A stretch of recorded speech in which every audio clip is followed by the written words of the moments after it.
Hi guys, welcome to Unacademy let's crack MP exam. मेरा नाम वैशाली राय है और मैं आपका बहुत बहुत स्वागत करती हूँ अपने लेट्स क्रैक एमपी एग्जाम के प्लेटफॉर्म पे। ये हमारे एजुकेटर्स हैं, हमारी टीम है लेट्स क्रैक एमपी एग्जाम की, जो एमपी एग्जाम की प्रिपरेशन करवाती है एंड जो कि व्यापम एमपीपीएससी के। एंड आज जो मेरा टॉपिक है, बेसिकली जो मेरा सेशन है वो हमें इंडियन हिस्ट्री पे है कि हमें इंडियन हिस्ट्री को कैसे प्रिपेयर करना है और कैसे हम उसे पढ़ें ताकि हम जो मेंस में क्वेश्चंस और प्री में जो क्वेश्चंस उन्हें टैकल कर सकें। उससे पहले मैं अपना इंट्रोडक्शन देना चाहूंगी। मेरा नाम वैशाली राय है एंड मैंने बीबीए किया है एंड बीपीएड किया है बीएसएस कॉलेज बरकतुल्लाह यूनिवर्सिटी से। उसके बाद मैंने मेरा 5 ईयर प्लस टीचिंग एक्सपीरियंस रहा है डिफरेंट डिफरेंट इंस्टीट्यूट्स में, और मैंने सीएससी मेंस दिया था 16 एंड 17 में एंड एमपीपीएससी मेंस दिया था 2017 एंड 2018 में। साथ साथ मैंने वेरियस स्ट्रीम के स्टूडेंट्स को भी पढ़ाया है, क्लैट कैट और एमपीपीएससी के। This is about me. Unacademy India का सबसे बड़ा ई लर्निंग प्लेटफॉर्म है जो आपको 30 प्लस कोर्सेज प्रोवाइड करवाता है। उस कोर्सेज में वो आपको डेली लाइव क्लासेस देता है जिसमें आप चैट कर सकते हैं, एजुकेटर के साथ एंगेज हो सकते हैं डिस्कशन में, अपने डाउट्स पूछ सकते हैं, आंसर पोस्ट कर सकते हैं, वो भी जब क्लास चल रही होती है। साथ में लाइव टेस्ट एंड क्विजेस होते हैं जो मंथली अपने वीकली बेसिस पे होते हैं, जो आपके इवेल्युएट करेंगे आपकी प्रिपरेशन को और साथ में डिटेल एनालिसिस करेंगे आपकी परफॉर्मेंस का। साथ में स्ट्रक्चर कोर्स होते हैं जो आपको स्ट्रेटेजी प्रोवाइड करवाते हैं, आप अपने सिलेबस को कैसे तैयार करें उसका पूरा स्ट्रक्चर प्रोवाइड करवाते हैं ताकि आप और स्मार्टली एंड बेटरली अपने एग्जाम प्रिपरेशन को कर सकें। And the most important unlimited access. हम क्या करते हैं कि किसी भी इंस्टीट्यूट्स में जाते हैं, 3 घंटे की क्लास करते हैं, बात वहां खत्म हो जाती है।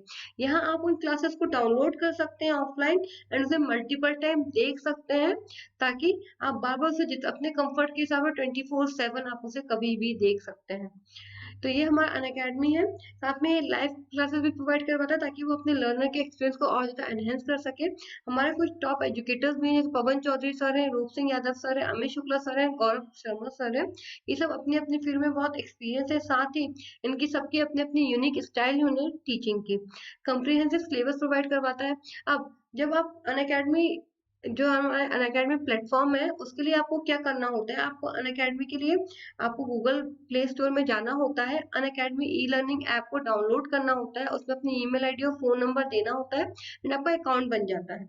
एंड जब आप इसे सब्सक्राइब करते हैं तो आपको सिर्फ अकेला जो मैं पढ़ा रहा हूँ सिर्फ मेरा सिलेबस नहीं, आपको वहाँ जितने भी एजुकेटर्स हैं आपको वहाँ उन सबके सारे कोर्सेज अवेलेबल होते हैं, सारे क्विजेस अवेलेबल होते हैं, चाहे फिर वो ज्योग्राफी कोई भी सब्जेक्ट हो, कोई भी टीचर, आपको सब कुछ आपके लिए ओपन होता है। फिर आप किसी भी टीचर के कभी भी कोर्सेज देख सकते हैं। साथ में हम क्या करते हैं, उन टीचर्स के कोर्सेज के लिए हमें एमपीपीएससी एंड व्यापम के सब्सक्रिप्शन लेना पड़ते हैं जो कि बहुत ही नॉमिनल अमाउंट में होते हैं। अब आप जानते हैं हम इंस्टीट्यूट्स में जाते हैं, बहुत लैक्स ऑफ अमाउंट की फीस लगती है साल भर 2 साल के लिए। एंड जिस एग्जाम की हम प्रिपरेशन कर रहे हैं अगर वो ट्रूली देखा जाए तो वो प्रिपरेशन 1 महीने या 6 महीने में नहीं होती, उसके लिए एटलीस्ट आपको 1 साल की पूरी प्रॉपर प्लानिंग चाहिए होती है एग्जाम को क्रैक करने के लिए। एंड हमारा जो एमपीपीएससी का एग्जाम्स होता है बेसिकली वो 1 साल तो अपने प्रोसेस में ही लगाता है। मतलब कुल मिला के हमें 24 महीने या 2 साल ऑलमोस्ट लग ही जाते हैं इस एग्जाम की प्रिपरेशन करने में। और जो ये कहता है 1 महीने 3 महीने, समटाइम्स वो पॉसिबल ही नहीं होता इतने कम टाइम में उन सबकी प्रिपरेशन करने के लिए। तो मैं अगर पर्सनली देखा जाए तो मैं आपको रिकमेंड करूंगी कि ये जो एग्जाम्स होता है ना उसके लिए अगर आप सब्सक्रिप्शन लें तो आप हमेशा 24 मंथ्स का लें क्योंकि वो बहुत ही नॉमिनल पड़ता है, 8,400 रुपए का है। और उसमें अगर आप यहाँ मेरा कोड डालेंगे वैशाली VAISHALI तो आपको सीधे सीधे 10% का फ्लैट डिस्काउंट मिलता है जिससे आप वो हो जाता है 7,560 का। अब अगर आप किसी भी बड़े शहर में जाते हैं, वहाँ इन एग्जाम्स की प्रिपरेशन करते हैं तो आपको वहाँ रहना, रेंट देना, फूड, इंस्टीट्यूट का बहुत ज्यादा लमसम अमाउंट लग जाता है किसी भी एग्जाम की प्रिपरेशन करने के लिए। लेकिन वही चीजें हमारा अनअकैडमी बहुत ही कम दाम में प्रोवाइड करवाता है, वो भी घर बैठे बैठे। सिर्फ उसके लिए आपके हाथ में सिर्फ आपका स्मार्टफोन होना चाहिए एंड आप कहीं भी अनअकैडमी ऐप को इंस्टॉल करके कहीं से भी कभी भी पढ़ सकते हैं। एंड मेन इंपॉर्टेंट थिंग, अगर आप 12 मंथ के लिए भी प्लान करते हैं तो वो आपको पड़ता है 6300 का आफ्टर डिस्काउंट, जो कि है वैशाली कोड डालने के बाद। बट अगर आप उसमें 1 मंथ का सब्सक्रिप्शन का जो अमाउंट है 1260 रुपए, अगर वो एड ऑन कर देंगे तो आपके 24 महीने का प्लान बन जाता है। इट मीन्स 12 महीने प्लस 1 महीने के सब्सक्रिप्शन में आपको 24 महीने का सब्सक्रिप्शन मिलता है। एंड इतना टाइम एमपीपीएससी जैसे एग्जाम के लिए इनफ होता है प्रिपरेशन के लिए भी। एंड अनफॉर्चुनेटली 2 साल लगे ही जाते हैं एमपीपीएससी के एग्जाम को प्रिपेयर करने, क्योंकि 1 साल का प्रोसेस होता है एंड 1 साल की प्रिपरेशन होती है। This is what Unacademy. अब हम अपने टॉपिक को स्टार्ट करते हैं। सॉरी, हमारा जो टॉपिक है वो है भारतीय इतिहास, इंडियन हिस्ट्री। इंडियन हिस्ट्री जो है हमारा बहुत ही इंपॉर्टेंट टॉपिक है। तो पहले हम इसके क्लासिफिकेशन देख लेते हैं। प्राचीन इतिहास, मध्यकालीन इतिहास एंड आधुनिक इतिहास। मीन्स हमारा जो क्लासिफिकेशन है इंडियन हिस्ट्री का वो 3 पार्ट में डिवाइड है। एंशियंट हिस्ट्री, मिडिवल हिस्ट्री और मॉडर्न हिस्ट्री, जिसका अलग अलग पीरियड है और उनके अलग अलग चेंजेस जो आए हैं, अलग अलग क्या बोलते हैं डायनेस्टीज आई हैं इसमें। प्राचीन में तो हम देखेंगे एंशियंट हिस्ट्री में कि सिविलाइजेशंस आई हैं, मध्यकालीन में हम देखेंगे डायनेस्टीज एंड आधुनिक में तो पूरा चेंज ही हो गया। मीन्स हम एक नए फॉर्म के टुवर्ड्स बढ़ रहे हैं, या हम एक कॉन्स्टिट्यूशन को बनाने के टुवर्ड्स बढ़ रहे हैं आधुनिक इतिहास में, रिवॉर्ड्स के थ्रू, एक्ट्स के थ्रू। तो हम आइए अपना डिस्कशन स्टार्ट करते हैं। जो प्राचीन भारत का इतिहास है वो पाषाण काल से स्टार्ट होता है। तो सिंधु घाटी सभ्यता के होते थे, वैदिक सभ्यता, उत्तर वैदिक सभ्यता, जैन, बौद्ध, मौर्य, उत्तर मौर्य, गुप्त और गुप्तोत्तर तक हम प्राचीन भारत को मानते हैं। और ये जो टाइम होता है ये हमें इसी शेड्यूल या इसी सीक्वेंस में पढ़ना होता है। हम हिस्ट्री को जितना कहानी के रूप में पढ़ेंगे हमारी हिस्ट्री उतनी ज्यादा इंटरेस्टिंग हो जाएगी, और जितनी हम कहानी के रूप में हम उतना ही उसे और अच्छे से समझ पाएंगे। हिस्ट्री पढ़ने के लिए हमें सिर्फ हिस्ट्री का मतलब वो टाइम या सभ्यता का जानना नहीं होता, ये भी जानना होता है वो सभ्यता कैसे एग्जिस्टेंस में आई, वहाँ के लोग कैसे रहते थे, वहाँ वो कैसा खाना खाते थे, वहाँ उनकी इकोनॉमिक कंडीशंस कैसी थी, वहाँ उनका जो कला एवं संस्कृति था वो कैसा था, वहाँ लोग कैसे मतलब जो फेस्टिवल्स ये जो चीजें होती हैं मीन्स गैदरिंग ये कैसे होता है, सब कुछ हमें जानना रहता है। और इसी से ये सब हम जब डिटेल में जानेंगे तो हम जो है अपने क्वेश्चंस को बहुत अच्छे से और टैकल कर पाएंगे। तो चालू करते हैं। तो जो होता है जो सामाजिक में होता है, वर्ण व्यवस्था हुई है, महिला की स्थिति हुई, ये सब चीजें हम इसमें ले आते हैं ताकि इससे ये समझ में आ सके कि वहाँ का समाज कैसा था, वहाँ जो स्त्री और पुरुष में जो अंतर है वो कैसा था, स्त्रियों की या महिलाओं की जो वैल्यू या जो पोजीशन थी वो अच्छी थी या वो खराब थी, ये सब हमें इससे सामाजिक से जानने को मिलते होते हैं, सोशल चेंज के बारे में। अब राजनीतिक पे आएंगे तो युद्ध होते थे कि नहीं, युद्ध होते थे तो कैसे युद्ध होते थे वो सब, वहाँ एडमिनिस्ट्रेशन था तो कैसा एडमिनिस्ट्रेशन था, वहाँ किताबें लिखी गई हैं तो कैसे लिखी गई हैं, अगर इंस्क्रिप्शन है तो कैसे मिले, ये सब चीजें बहुत इंपॉर्टेंट होती है कहीं की भी हिस्ट्री जानने के लिए। फिर आर्थिक में देखेंगे तो व्यापार कैसे होता था, हस्तकला वहाँ कैसी होती थी, वहाँ के जो सिक्के मीन वहाँ जो कॉइन्स थे वो कॉइन्स होते थे या बार्टर सिस्टम के थ्रू हमारा बिजनेस होता था, वहाँ के जो शहर थे उसके एस्टेब्लिशमेंट कैसे होता था, अलग होता था या सब एक साथ रहते थे या अलग अलग कास्ट अलग अलग रहते थे, वो सब चीजें जानना बहुत जरूरी होता है किसी भी चीज को, हिस्ट्री को, किसी भी सिविलाइजेशन को जानने के लिए चीजें बहुत इंपॉर्टेंट है। फिर वहाँ का चित्रकला कैसा होता है, वहाँ की मूर्ति कला कैसी थी, वहाँ के स्थापत्य में आर्ट एंड आर्किटेक्चर कैसा होता था, संगीत होता था क्या नहीं होता था, होता था तो कैसे उसे मतलब कैसे उस म्यूजिक लाया जाता था, वहाँ एजुकेशन कैसे प्रोवाइड करवाई जाती थी, साइंस एंड टेक्नोलॉजी का कैसे डेवलपमेंट किया गया था, ये सब हम जानेंगे प्राचीन भारत के इतिहास में। साथ ही साथ किस किस सभ्यता में कैसा हुआ था वो सब। तो हम पहले पेपर्स को एनालिसिस कर लेते हैं कि पेपर में क्या क्या आया है पिछले कुछ ईयर्स में, ताकि हमें समझ में आ सके कि ये हिस्ट्री को कैसे पूछा जाता है और आगे को कैसे टैकल किया जाए। जैसे 2008 के मेंस परीक्षा में एंशियंट हिस्ट्री में क्या था कि जो 30 वर्ड्स थे अति लघु उत्तरीय जो प्रश्न है उसमें कर्ण वंश के बारे में पूछा गया, मोखरी राजवंश, गौतमीपुत्र सातकर्णी के बारे में पूछा गया। जो ये 3 चीजें हैं इसमें हमें क्या करना है, हमें 30 वर्ड्स में आंसर देना है। तो इसका बेस्ट चीज क्या होती है कि हम इन चीजों की छोटी छोटी नोट्स बना के रखें। जैसे जैसे हम इन चीजों के नोट्स बनाएंगे तो हमारा रिवीजन ज्यादा हो पाएगा एंड हम इन्हें बहुत अच्छे से एक्सप्लेन कर पाएंगे कम वर्ड्स में। वहीं हम 100 शब्दों में देखा जाए तो भारत में जैसे इसमें है, भारत में बौद्ध धर्म के उदय की सामाजिक आर्थिक पृष्ठभूमि पर प्रकाश डालिए। तो ये जो टॉपिक है ये हमारे बुद्धिज्म से आता है। बुद्धिज्म बहुत ही इंपॉर्टेंट टॉपिक है हमारे इंडियन हिस्ट्री में, चाहे वो फिर यूपीएससी हो चाहे किसी भी एग्जाम की प्रिपरेशन कर रहे हो, अगर उसमें इंडियन हिस्ट्री टॉपिक है तो बुद्धिज्म बहुत इंपॉर्टेंट टॉपिक हो जाता है। उसके साथ जैसे 100 शब्दों में कहा गया है, तो इसके लिए हमें कैसे नोट्स बनाने होते हैं कि हम पॉइंटर्स बनाएं, फ्लो चार्ट बनाएं, ताकि हमारा जो आंसर हो बहुत ज्यादा क्रिएटिव भी हो, साथ में जो हम कहना चाहते हैं वो कम शब्दों में बहुत ज्यादा हमसे डिस्प्ले कर सके, ताकि हम कम वर्ड्स में ज्यादा इंफॉर्मेशन डालेंगे तो हम उतने ज्यादा मार्क्स भी ले पाएंगे। साथ में इसमें जो नेक्स्ट क्वेश्चन है वो 6वीं शताब्दी ईसा पूर्व के में उत्तर भारत की राजनीतिक दशा पर प्रकाश डाली। जो 6वीं शताब्दी ईसा पूर्व में, जितना मुझे याद है कि वो शायद अपनी वैदिक काल का टाइम है। जो वैदिक काल का टाइम है तो उसमें क्या क्या समाज राजनीतिक की थी, मीन वहाँ का एडमिनिस्ट्रेशन कैसा होता था, बुक्स लिखी थी जैसे मनुस्मृति वैदिक काल की है, हमारे जो वेदास हैं वो वैदिक काल के हैं। तो कैसे होता है ये सब चीजें जानने के लिए हमें उसे हम जैसे जितना जितना पॉइंटर्स बनाएंगे हमारा आंसर उतना ही ज्यादा अच्छा हो जाएगा। हर्ष अब जो 300 शब्द है उसमें हर्षवर्धन के इतिहास के प्रमुख स्रोतों का उल्लेख कीजिए। अब ये जो क्वेश्चन होता है 300 वर्ड्स में हमें थोड़ा सा इसे स्ट्रेटेजिकली डील करना होता है। जैसे हर्षवर्धन के बारे में इसमें पूछा गया है तो पहले तो हर्षवर्धन का थोड़ा सा इंट्रो हम देते हैं, फिर हम ये लिखते हैं बॉडी में कि हमें कहाँ से क्या पता चलता है, फिर उन वहां की जो स्थिति थी, मीन्स इसमें तो स्रोतों का हुआ ना, तो इसमें तो सब कुछ आ जाएगा, चाहे वो सोशल हो, चाहे वो इकोनॉमिक हो, चाहे वो कल्चरल, हम इसमें सब कुछ लिख सकते हैं। बट हमें वो बहुत सिस्टमेटिकली लिखना होगा ताकि हम ज्यादा से ज्यादा नंबर फैच कर सके विद इंट्रोडक्शन एंड कंक्लूजन, ताकि हमारा आंसर और ज्यादा अच्छा दिख सके। ऐसे हम 17 का पेपर देखते हैं तो जो अति लघु उत्तरीय प्रश्न थे इसमें इसमें अश्वघोष के बारे में पूछा गया था। तो वही सेम स्ट्रेटेजी नोट्स बनाइए एंड उसके थोड़ा उसके बारे में लिखिए ताकि 30 वर्ड्स में आप ज्यादा से ज्यादा अच्छे वर्ड्स यूज कर सके। साथ ही जो जो पूछा गया है उसको बहुत कंसाइजली आप आंसर दे सकें।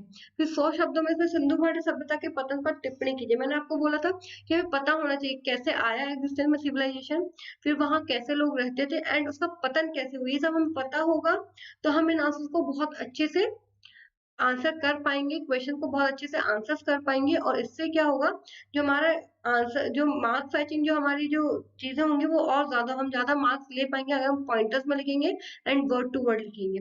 वैसे उत्तर वैदिक काल की सामाजिक दशा का प्रकाश डालिए, तो आपने एक चीज देखी होगी इन सब क्वेश्चन में, आर्थिक सामाजिक राजनीतिक बहुत ज्यादा पूछते ताकि हमें पता होना चाहिए कि उस टाइम क्या होता था, जो हम धीरे धीरे जो चेंजेस आए हैं वो कैसे आए हैं ग्रेजुअली, एंड हम यहाँ तक जब पहुंचे तो वो हम कैसे पहुंचे, तो ये सब हमें पता होना चाहिए।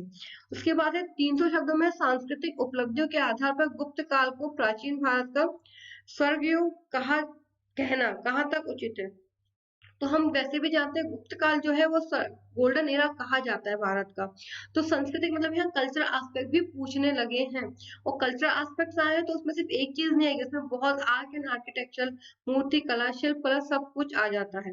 अब हम 2016 के अगर एंशिएंट हिस्ट्री के क्वेश्चन पूछे तो सारनाथ के बारे में, जो कि जितना मुझे पता है कि बुद्ध से रिलेटेड है, एंड पंच महाव्रत अक्षण अक्षण व्रत जो है वो जैनिज्म से रिलेटेड है।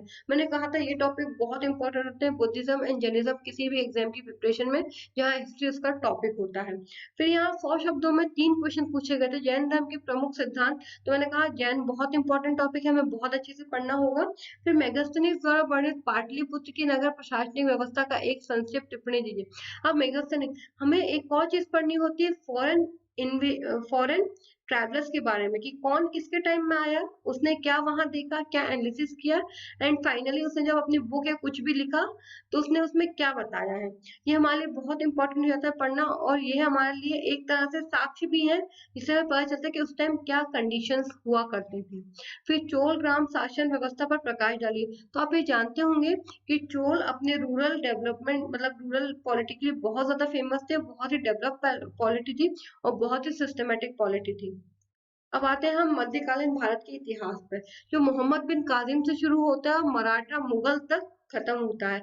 मोहम्मद बिन कासिम से महमूद गजनबी, मोहम्मद गौरी, फिर सल्तनत का आता है जैसे हम दिल्ली सल्तनत कहा जाता है, क्षेत्रीय मतलब राजपूताना, भक्ति मूवमेंट्स उसमें स्टार्ट होता है। साथ में फिर मुगल्स आ जाते हैं, मुगल एम्परर, फिर मराठास आ जाते हैं हमारे पुणे महाराष्ट्र में। उसमें भी हमें जानना होता है कि सामाजिक कैसा था, राजनीतिक कैसा था, आर्थिक कैसा था, कला एवं संस्कृति कैसा था। अब यहाँ आप देखेंगे कि चेंजेस आए, महिला की स्थिति तो है लेकिन अब वहाँ सिविलाइजेशन था, यहाँ शासक आ गए हैं कि कब कौन सा शासक था एंड वो कितना वेलफेयर करता था अपने जो वहां के सिटीजन्स थे उनके लिए। फिर वंशवली था या डेमोक्रेटिक था, युद्ध हुए थे तो कैसे कैसे युद्ध हुए थे, प्रशासन हुआ करता था तो कैसा प्रशासन हुआ करता था। उसके बाद हम अगर आर्थिक देखे जाए तो कृषि कैसी होती थी, व्यापार कैसा होता था, हस्तकला कैसा था, सिक्के होते थे या नहीं, कैसे सिक्के होते थे, तांबे के होते थे, पीतल के होते थे, सोने के होते थे, चांदी के होते थे, वो सब। फिर शहर कैसे डेवलप होते थे, कला एंड संस्कृति में वही सब आया था, चित्रकला क्या थी, मूर्ति कला क्या थी, आर्ट एंड आर्किटेक्चर कैसा हुआ करता था, फिर संगीत था कि नहीं था, शिक्षा कैसी हुआ करती है, सब कुछ हमें इसमें पढ़ना होता है। फिर मध्यकालीन भारत मुख्य परीक्षा 2018 में क्या क्या पूछे, खिलजी खां के बारे में पूछा गया था, तुगलक वंश के बारे में पूछा गया था, और रजिया बेगम जो इल्तुतमिश की बेटी थी, एंड जो स्लेव डायनेस्टी, जो पहली डायनेस्टी थी दिल्ली सल्तनत की, उसकी पहली फीमेल रूलर थी और एकमात्र फीमेल रूलर है हमारे इंडियन हिस्ट्री की। फिर 100 शब्दों में फिरोज शाह तुगलक की जन कल्याणकारी कार्यों का वर्णन कीजिए। तो उन्होंने जो जो जन कल्याण मतलब सोशल वेलफेयर की जो जो काम करेंगे हमें उसे डिटेल में यहाँ लिखना है, वो भी 100 वर्ड्स में। तो ऐसा ऐसे पॉइंटर्स बनाएंगे, जितना अच्छे पॉइंटर्स बनाएंगे, जितने ज्यादा पॉइंट बनेंगे उतने हम मार्क्स ले पाएंगे। दीन इलाही के स्वरूप में एवं इसके महत्व का उल्लेख कीजिए। दीन इलाही जो धर्म था वो अकबर ने चालू किया था, एंड एक ही उसका फॉलो करता था, बीरबल। तो मैं उसके बारे में, लेकिन ये बहुत अच्छा धर्म था जिसमें हिंदू एंड मुस्लिम दोनों की टीचिंग्स थी समाहित थे, या दूसरे धर्म की जो थे वो टीचिंग सारी इसमें समाहित थी। फिर 300 शब्दों में कहा जाए तो राजपूत कालीन सामाजिक संरचना। जब हमारे दिल्ली पे मुगल्स या मुस्लिम रूलर्स थे, तो हमारे जो राजस्थान वाले एरियाज थे वहाँ राजपूत थे। तो राजपूत और उनकी जो सामाजिक लाइफ थी वो बहुत अलग थी। तो हम क्या चेंजेस थे, क्या उनका स्ट्रक्चर था वहाँ, ये हमें यहाँ डिटेल में बताना है। फिर हम 2017 में आते हैं, तो इसमें अति लघु उत्तरीय प्रश्न में अलबरूनी आया, पेशवा बाजीराव प्रथम के बारे में पूछा गया। अलबरूनी फिर रजिया सुल्तान से रिलेटेड है, एंड पेशवा बाजीराव हमारे मराठा रूलर से रिलेटेड है। फिर इसमें 100 शब्दों में 2 क्वेश्चन आए थे, दहेज चाहला बंदोबस्त के विकास में राजा टोडरमल के योगदान पर प्रकाश डालिए। अब राजा टोडरमल जो है वो किस टाइम पे था, अकबर के टाइम पे। तो ये फिर हमारे मिडिवल में मुगल एम्पायर पे आ जाता है।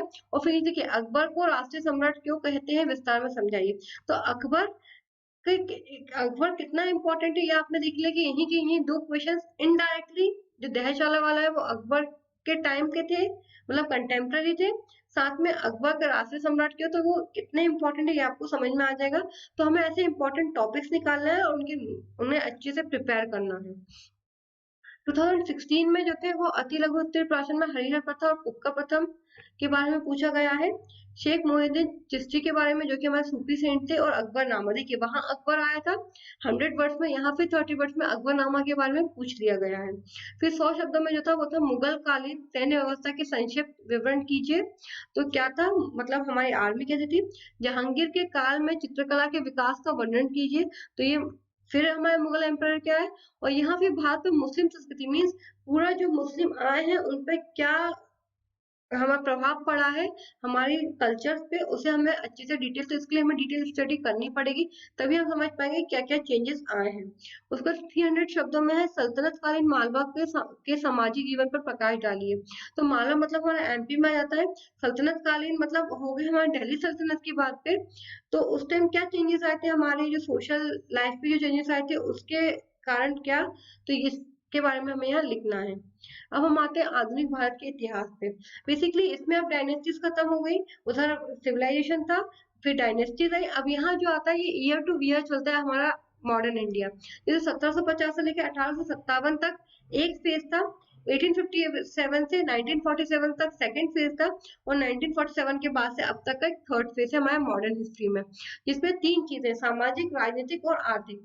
सामाजिक में कल्याणकारी, अब देखिए सोशल आ गया। अब अभी तक कहीं पर्सनैलिटीज नहीं था, लेकिन जब हम आधुनिक भारत में आए तो पर्सनैलिटीज आ गया, रेवोल्यूशन आ गया, कांग्रेस अधिवेशन आ गए, गवर्नर जनरल जो हमारे ईस्ट इंडिया कंपनी के थ्रू आ गए, एंड एक्ट्स आ गए। फिर राजनीतिक क्या था, वंशावली था कि हमारे डेमोक्रेटिक था या ईस्ट इंडिया कंपनी का था।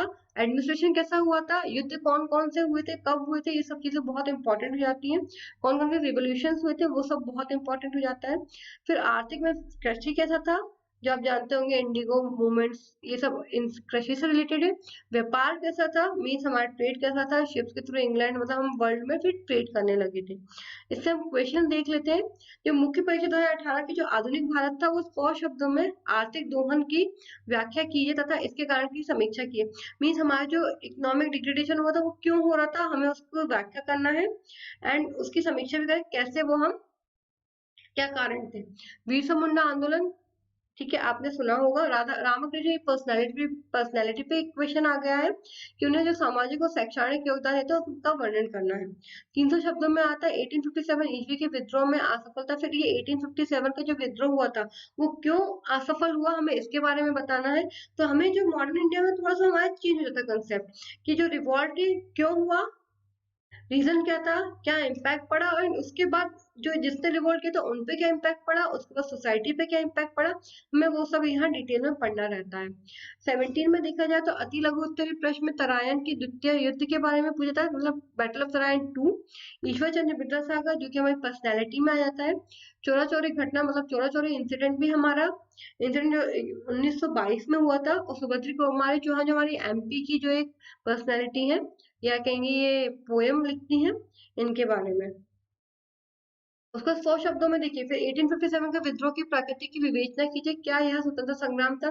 तो 1857 बहुत ही इंपॉर्टेंट है हमारे इंडियन हिस्ट्री में और उसकी मॉडर्न हिस्ट्री में, क्योंकि इससे बार बार क्वेश्चन पूछे जाते हैं, तो ये हमें बहुत ही अच्छे से प्रिपेयर करना पड़ेगा। और नेक्स्ट क्वेश्चन कहता है उन परिस्थितियों का वर्णन कीजिए जिसमें भारत को स्वतंत्रता प्राप्त हुई। तो इसमें सिर्फ एक चीज है कि इसमें पूरा जो हमें मॉडर्न इंडिया अच्छे से पढ़ना पड़ेगा। पढ़ने के साथ साथ क्या क्या चेंजेस आए थे वो भी बहुत अच्छे से एनालाइज करने पड़ेंगे, ताकि हम ऐसे क्वेश्चंस का आंसर कर सकें।